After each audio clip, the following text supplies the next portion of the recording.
Rahvas, siin Tomsikene.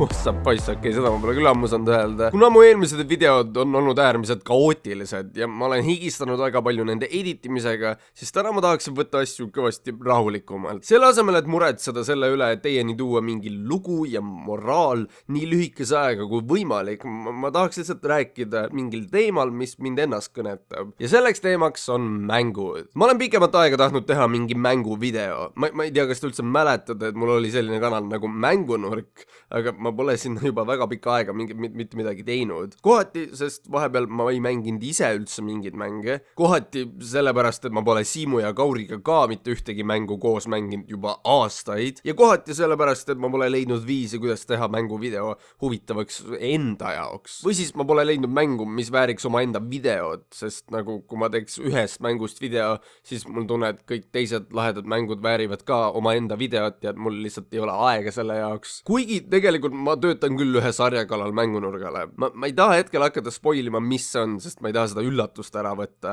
aga see on ilmselt kõige oodatum asi üldse, mida ma tollele kanalile panna saaksin. Ma luban, et see tuleb, aga ma palun, et te varuksite kannatust. Tegelikult, mis seda videot siin algselt inspireeris, oli üks vestlus, mis mul ühe tuttavaga oli. Nimelt ta küsis mult, mis mängus ma isiklikult ütleksin, et ma ise kõige parem olen. Ja no siis ma hakkasin mõtlema selle peale. Ja no ma mõtlesin ja lõpuks mul ei olnudki vastust talle öelda, sest tegelikult on nii mõnigi mäng, kus ma ütleks, et ma olen hea, aga mida rohkem ma ennast võrdlen endast paremate mängijatega, seda rohkem ma mõistan, et mul ei olegi nagu otseselt mängu, kus ma väga hea oleksin. Äkki vastus siis peitub selles, kui palju ma ühte või teise mängu tunde pannud olen. Öeldakse ju, et sa pead tegema midagi 10 000 tundi enne, kui sa sellest tõeliselt heaks saad, ja mul ei ole ühtegi mängu, kuhu ma oleks pannud 10 000 tundi, nii et see on õigustatud, kui ma ütlen, et ma ei ole üheski mängus hea, aga samas ma ei ole ka fucking noob. Nii et ma panin siis kirja kõik oma lemmikmängud ja hakkasin tšekkama ja arvutama, kui palju ma ühte või teist mängu mänginud olen. Ja vot sealt hakkaski see teema huvitavaks minema, sest ma hakkasin mõtlema, et miks ma just neid kindlaid mänge nii palju mänginud olen. Ja see siis pani omakorda mõtlema, et miks me üldse mänge nii palju mängime. Täna ma üritan vastata natukene kõigele. Ma arvan, et see video ei tule nii organiseeritud või monteeritud kui mu teised videod, aga nähke seda kui minu üheliikmelist mängupodcasti, kus ma analüüsin ja lahkan oma geimeriks olemise ajalugu. Sest miks rääkida ühest mängust, kui saab rääkida kõikidest mängudest?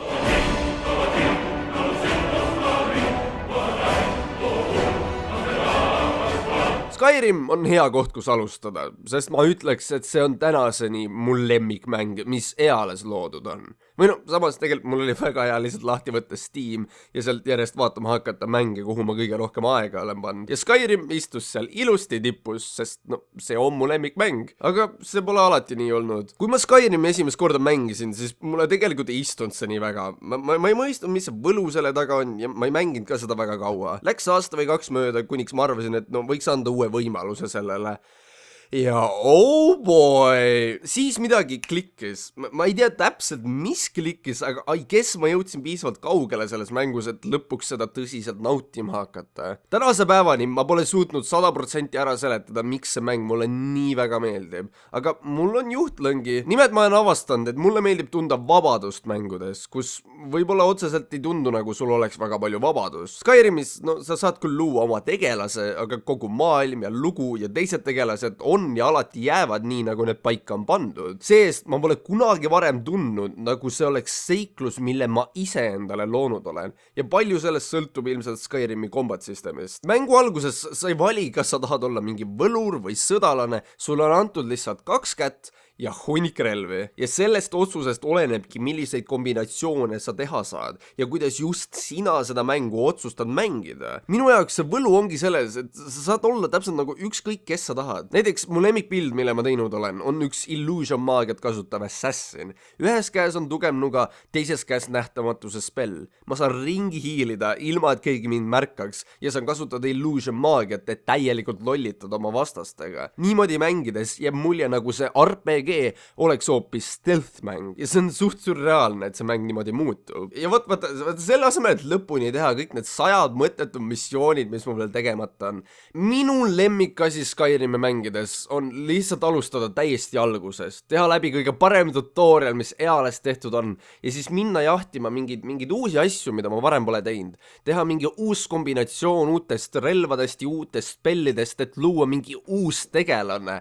Mängida selle tegelasega mingi 20 levelit ja siis alustada seda kõik uuesti. Ma ei tea miks, aga nagu, see hoiab seda mängu värskena ja see lihtsalt on lõbus. Kuigi ma olen seda mängu mänginud sadu ja sadu tunde, siis niimoodi uuelt lehelt alustades jääb mulje, nagu ma mängiks hoopis uut mängu. See on räme huvitav fenomen, sest kui ma kaugelt vaatan, siis siin mängus ei ole nagu üht või teist asja, mis mul lemmik oleks. See maailm, see lugu, see tegelane, see on nagu õlitatud masinavärk, mille teeb heaks just see, et kõik osad kooskõlas harmooniliselt töötavad. Mul pole aimugi, kas Elder Scrolls 6 saab olema pooltki nii hea kui Skyrim, aga no, I guess parim, mis me teha saame, on pöidab pihku panna.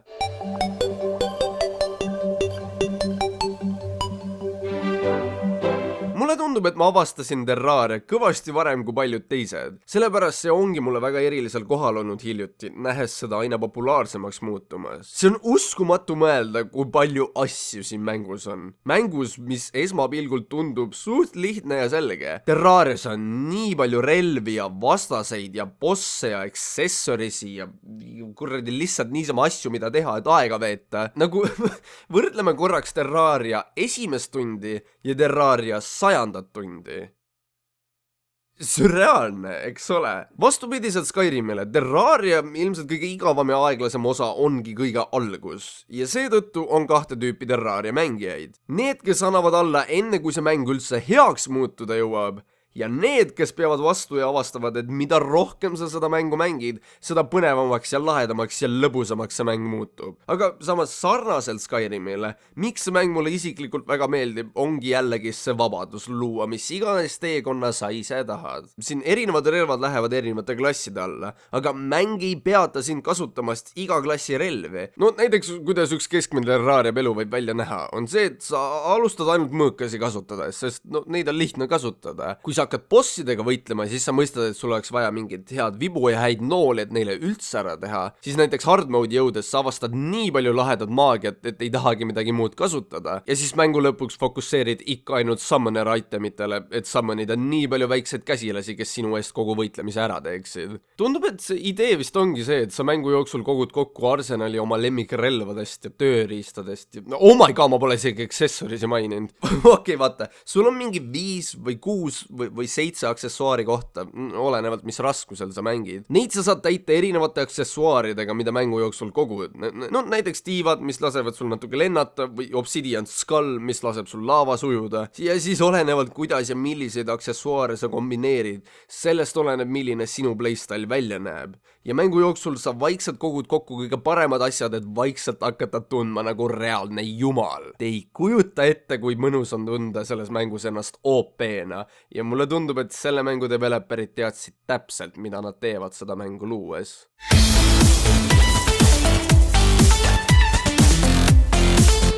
Rocket League'iga on mul päris huvitav lugu, sest ainuke põhjus, miks ma seda peaaegu 200 tundi mänginud olen, on Riho. Kunagi me Rihoga avastasime, et see on perfektne mäng, mille taustal lihtsalt juttu ajada. Teistes mängudes sa pead poole ajuga alati keskenduma sellele, mida sa teed, sest muidu sa keerad untsu selle, mida sa teed, ja isegi vestlusest ei pruugi midagi välja tulla. Aga vot Rocket League'iga on see, et kui sa seda piisavalt mänginud oled, siis see muutub nii automaatseks, et sa ise ka ei usu. Sellele ilmselt aitas kaasa see, et meil polnud üldse vahet, kas me kaotasime või võitsime. Peamine on see, et näppudel oleks mingi tegevus. tegevus.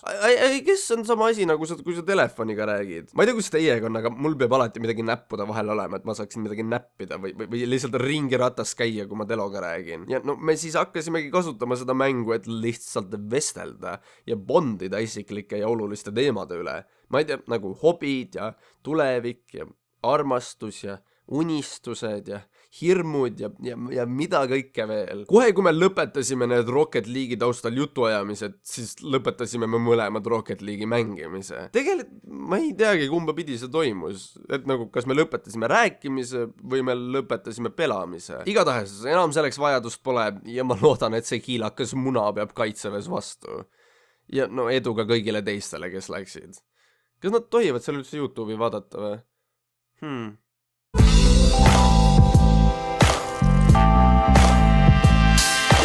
Kust üldse alustada sellise mängu kirjeldamist? Jällegi, nii suur mäng, kus on nii palju teha ja ilmselt igaüks, kes seda mängib, leiab sealt midagi erinevat, mida nautida. Minu jaoks see kõige nauditavam osa on sõpradega ringi huiamine. Just nimelt huiamine. Sest to be honest, ma ei tea tegelikult, mis selle mängu otsene mõte on. Sellest on legit 5 aastat möödas, millal ma story mode'i läbi tegin ja peale seda ma mängisingi ainult online'i. Mul on hunnik vahvaid ja mitte nii vahvaid mälestusi sellest, kuidas me sõpradega erinevaid game mode'e katsetasime või suvakaid mänge oma kallite masinatega kiusasime või kuidas häkkeritega lendavates bussides pidu panime või kuidas mängunurgal heistidest videoid tegime või kuidas me selle suure mäe pealt motikatega alla kihutasime, et näha, kes kõige kaugemale suudab kukkuda või kuidas me seda üht võidusõitu ümber vangla uuesti tegime, et kõige paremad tuunimise asjad autodel lahti saada või much later. Või näiteks kõige hiljutisem mälestus on ajast, kui Doomsday Heist välja tuli ja me Leoga grindisime 3 ööd järjest raha, et ma Deluxo jaoks raha kätte saaksin, sest idee lendavast autost kõlas nii lahedalt. Kuigi, no, reaalsuses see polnud pooltki nii lahe, sest kõik üritavad sind kogu aeg homing rakettidega taevast alla lasta. Olid ajad. Põhirõhk sõnal olid, sest mu arvuti otsustas, et GTA 5 on tema jaoks liiga palju ja ma ei saa seda enam kahjuks mängida.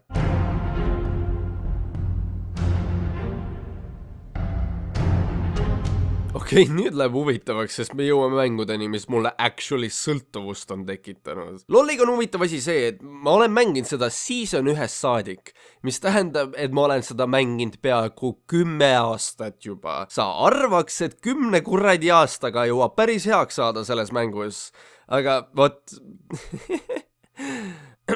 Asi on selles, et ma olen võtnud väga pikkasid pause sellest mängust viimase aastakümne jooksul, mis tähendab, et mul on olnud rohkem aega, kui ma seda mängu ei mängi, kui seda aega, kui ma seda mängu actually mängin. Veider on olla oma satsi kõige väiksem level, kuigi sa oled see põhjus, miks need kõik teised hakkasid seda mängu üldse mängima. Kuigi mul polnud tol ajal oma kasutajat ega isegi arvutit selle mängimiseks veel, siis ma mäletan, et oma esimesed mängud tegin ma season 1. Aga aktiivselt hakkasin ma mängima seda mängu alles 2012 suvel, vahetult enne seda, kui Chase välja tuli, kes by the way oli selle mängu 100 champion. See esimene aasta seda mängu mängides on täielik must auk mu mälus. Ma legit suudan meenutada üksikuid mänge selles vahemikus, kui ma level 1-st level 30 sain. Aga ma mäletan väga selgelt seda, et keegi ei arvanud, et oleks kasulik mingisugusele lollile öelda, et selles mängus saab itemeid ka osta. Polegi ime, et mul alguses nii halvasti läks, kui igas pooletunnises mängus mul mängu lõpuks polnud isegi papusid ostetud. Kui ma mängimist alustasin, ma mängisin alati full pre-made tiimiga, sõpradega, kes olid alati minust paremad. Ma olen päris kindel, et nad kõik olid bronsid, aga ma ikka vaatasin neile alt ülesse. Ma ausalt öeldes, ma täielikult imestan, et ma selle mängu mängimist jätkasin. Ilmselt mulle siis tõesti nii väga meeldis see mäng, või siis meeldis seda mängu mängida koos sõpradega. Alles 3. seasoni pealt otsustas mu sõber mulle hakata õpetama, kuidas supporti mängida. Ja ausalt öeldes sellest ajast saadik pole miski endine olnud. Tänaseks ma olengi full on support main, kes arvab, et ta mängib nagu Diamond, aga kes tegelikult ei suuda kullast kaugemale climbida. Ma ei tea, miks mulle just see supporti roll nii väga sobima on hakanud, aga tegelikult tean küll vist. Sest see on põhimõtteliselt ainuke roll, kus sa ei pea last hitima minione. ma nii fucking vihkan nende minionite tapmist. Mu lemmikchampion on Lulu. Mitte ainult sellepärast, et ta on nunnu, vaid ma arvan, et ta on lihtsalt kõige parem support. Tal on üllatavalt mehaaniline kit. Teda küll ei ole otseselt raske mängida, aga teda on raske hästi mängida. Ja nagu, kuidas ma seletan seda? Teda mängides mul tunne, et ma actually saan vaikselt paremaks. Mitte ainult temas, mitte ainult supporti rollis, vaid üleüldiselt selles mängus. Sest temaga on väga hea game sense'i õppida. Ma olen väga õnnelik, et ta mulle meeldima on hakanud, sest nagu temaga on nii oluline, temaga on imeoluline olla alati õigel ajal õiges kohas ja kasutada õigeid abiliteid õigel ajal õigete tiimikaaslaste või vastaste peal. Mul on ausalt öeldes tunne, et mul on potentsiaali räme heaks temaga selles mängus saada, aga ausalt öeldes ma väärtustan oma vaimset tervist liiga palju selle jaoks. Tegelikult ma arvan, et lollis climbimise saladus pole mitte see, kui hea sa oled, vaid see, kui palju aega sa oled nõus raiskama selle mängu peale, mida saaks võrrelda reaalse heroiiniga. Pole teist mängu, mida ma vihkaks ja armastaks nii väga samaaegselt. Sa võid reaalselt üks päev tunda, et sa oled nii hea, et see on sinu aasta. See on see season, kui sa näitad kogu maailmale, milleks sa võimeline oled. Ja siis järgmine päev on su tiim täis selliseid ahvipärdikaid, et sul on tahe Viru keskuse katuselt backflip alla teha. Aga selle asemel, et enesetappu teha, sa võtad lihtsalt pausi sellest mängust ja siis sa mõistad, kui palju lillelisem su elu on, kui sa ei sunni ennast lolli mängima. Issand jumal, kuidas ma rändima hakkasin. Aga ausalt öeldes, see võtab perfektselt kokku minu kogemuse selle mänguga. Tegelikult ma arvan, et see on imeliselt üles ehitatud mäng, aga kuna seda uuendatakse nii tihti ja meta muutub nii drastiliselt, siis tagasi tulles selle mängu juurde peale pikemat pausi, sul on tunne, nagu sa pead kõik uuesti õppima. Sellepärast ma ilmselt alati olen ja alatiseks jään mingisse lõpmatusesse luupi. Seda mängu mängides ja mitte mängides ja siis jälle mängides ja siis jälle mitte mängides ja siis nii edasi ja nii edasi ja nii edasi. Kui sul on olnud kunagi huvi seda mängu proovida, siis palun ära tee seda. Jumala eest hoia nii kaugele, kui sa saad enda ja oma lähedaste heaolu nimel. See ei ole väärt seda, usu mind.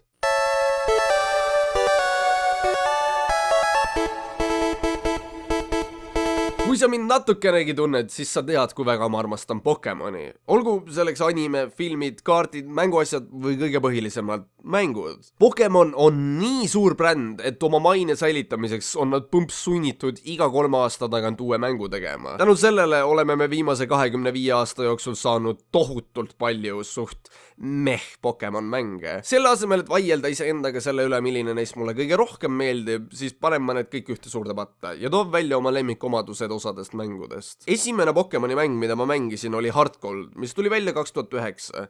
Tol ajal olin ma nii väike, et ei mõistnud tegelikult väga midagi sellest mängust. Aga see ei peatanud mind seda väga palju mängima. See, et sa saad koguda väikseid lahedaid ja nunnusid koletisi ja siis neid omavahel kaklema panna. Ma ei tea, mis, aga midagi selle juures kõnetab mind. Tol ajal ei osanud ma veel väärtustada, kui hea mäng see tegelikult on. Ja alles nüüd aastaid hiljem tagasi minnes ma saan öelda, kui õige valiku ma tegin, et just sellel hetkel ennast Pokemoni mängudele tutvustasin. Mõni aasta hiljem tuli välja Black and White, mis mul väga ei meeldinud, aga neile tehti sequel Black 2 ja White 2, mis mulle meeldisid tohutult. Need olid viimased Pokemoni mängud, mis kasutasid pixel sprite ja ma nüüdseks suht igatsen seda artstyle'i. Tolleks ajaks ma juba natuke isegi mõistsin, mis meie aegruumis toimub, nii et mind isegi köitis see lugu ja sõnum, mis nendes mängudes oli. Aga jällegi, alles aastaid hiljem tagasi minnes ma mõistsin, kui head need mängud tegelikult olid. Isegi kui oma tuumalt iga Pokemoni mäng on põmpst sama, mis eelmine. Ma olen eluaeg puid pannud oma jalkafännidest sõpradele, et kuidas nad raatsivad osta igat uut Wifa mängu, kuigi see on põhimõtteliselt sama mäng iga kord. Aga kes, kui sulle väga meeldib see, mis see on, siis sa hea meelega mängid iga mõne aasta tagant uuesti seda sama mängu, eriti kui see tegelikult on uus mäng uute asjadega. Sellele järgnesid esimesed 3D Pokemoni mängud X ja Y. Need olid esimesed Pokemoni mängud, mille reliisi ma pingsalt ootasin. Kõik need treilerid ja koroliikid ja üleüldine hype. Ja ausalt öeldes see ootus oli vägagi väärt seda, sest sellest generatsioonist alates minu suhtumine Pokemoni muutus jäädavalt. Ja see on sellise väikse põhjuse pärast nagu Shiny Pokemonid. Shiny'd Pokemonid on teist värvi variatsiooni tavalisest Pokemonist ja need on väga haruldased. Mingi, ma ei tea, umbes 0,0002% vist. Ma avastasin, et Pokemon X-is on viise, kuidas sa saad neid Shiny Pokemonisi jahtida, et nende leidmise tõenäosus kõvasti suuremaks teha. ja no nii ma siis hakkasin neid jahtima. Eelnevalt ma polnud üle 50 tunni ühtegi Pokemoni mängu mänginud, sest kui mäng läbi sai, siis no sul polnud hullult palju seal midagi uut teha, peale lihtsalt uuesti alustamise. Aga vot oma Pokemon X mängu olen ma tänaseks mänginud üle 800 tunni. Ja legit 90% sellest veetsin ma shiny Pokemone jahtides. Nii läks ka järgmise generatsiooniga, Sun and Mooniga. Mooni mängides olin ma juba suur paisse, nii et ma hakkasin mõistma kogu seda tehnilist poolt. Type match-up'id, ability'd, mida kõik need move'id teevad, mis damage'it ei tee ja nii edasi ja edasi. Lahe on mõelda tegelikult, kuidas ma olen nagu üles kasvanud nende mängudega ja iga uue mänguga olen ma mingite teadmiste võrra targem ja saan neid rakendada, et need mängud enda jaoks naeruväärselt kergeks teha. Need mängud on siiski tehtud lastele ja on tegelikult pettumust tekitavalt kerged. Aga pole hullu, vähemalt on jälle veel 100 uut Pokemoni, kelle värvilisi variatsioone ma jahtida saan. Mooni ei mänginud ma pooltki nii palju kui eelnevalt, kõigest üle 300 tunni.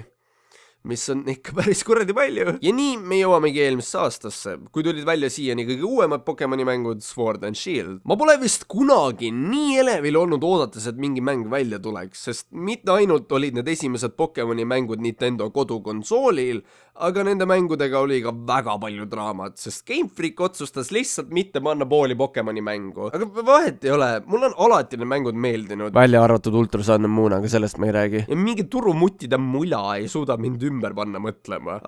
Või oleks ma vaid teadnud, millesse ma ennast mässin. Umbes terve talve ma ei teinud mitte midagi muud oma vabal ajal peale Pokemoni mängimise. Ma sain isegi oma Switchi kooli kaasa võtta ja kirjanduse tundides mitte midagi tähele panna tänu sellele. Sorry, Maret. Ja selles on loomulikult süüd. Ei keskid muud kui need kuradi shiny Pokemonid. Vähemalt ma suutsin enda jaoks lõpuks ära seletada, miks mulle neid jahtida meeldib. Nagu, okei, ja enamasti nad näevad välja lahedamad kui tavalised Pokemonid, aga lihtsalt see, kui sa oled mitu päeva, võib-olla isegi mitu nädalat veetnud ühte ja sama asja uuesti ja uuesti ja uuesti tehes, lootusega, et äkki nüüd on shine, kurat küll. Ja siis, kui sa seda kõige vähem ootad, need on kõige eufoorilisemad 10 sekundit, mida sa ette suudad kujutada. Te peaksite nägema, kuidas ma toas ringi jooksen ja õnnest karjun, kui ma ühe sellise leian. Praeguseks mul on peaaegu 100 erinevat shiny Pokemoni ja hetkel mul on pooleli kõige raskem ja pikem hunt, mida ma eales teinud olen. Palun soovige mulle edu, ma hakkan vaikselt hulluks minema. Ma olen siiralt tänulik, et selline asi nagu Pokemon üldse eksisteerib.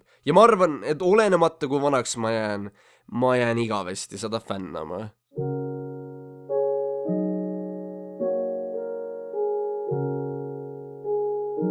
Nagu mulle ikka meeldib teha, siis jätab ma kõige parema kõige viimaseks. Kui sa oled 21. sajandil sündinud noor ja sa pole Minecrafti mänginud, no siis sul on ilmselgelt midagi viga. See on nii minu kui ka kõikide mu sõprade lapsepõlve teinud nii palju erilisemaks, sest see on lihtsalt perfektne mäng selleks. Ma kohe kindlasti ei pea seletama, mis on Minecraft. Ma ilmselt isegi ei pea seletama, miks on Minecraft, aga no ma ikka üritan. Skyrimi ja Terrariaga ma seletasin, kuidas mulle meeldib, kui mängud annavad sulle vabadust. Aga no come on, kas on teist mängu, mis annab mängijale nii palju vabadust kui Minecraft? Ja ma ei pea isegi silmas seda, et sind prantsatatakse maailmasse, kus sa saad ehitada ja lõhkuda mida iganes hing ihaldab. Ma pean silmas kõiki neid servereid ja minigeime, adventure mappe ja texture pack'e, moode ja animatsioone. Minecraft ei ole kõigest mäng. See on nii palju fucking enamat. Ja see on põhjus, miks see on mäng, mida ma olen kõige rohkem mänginud. Põhimõtteliselt terve põhikooli aja, mina ja mu sõbrad, me elasime selles virtuaalses maailmas. Iga päev peale kooli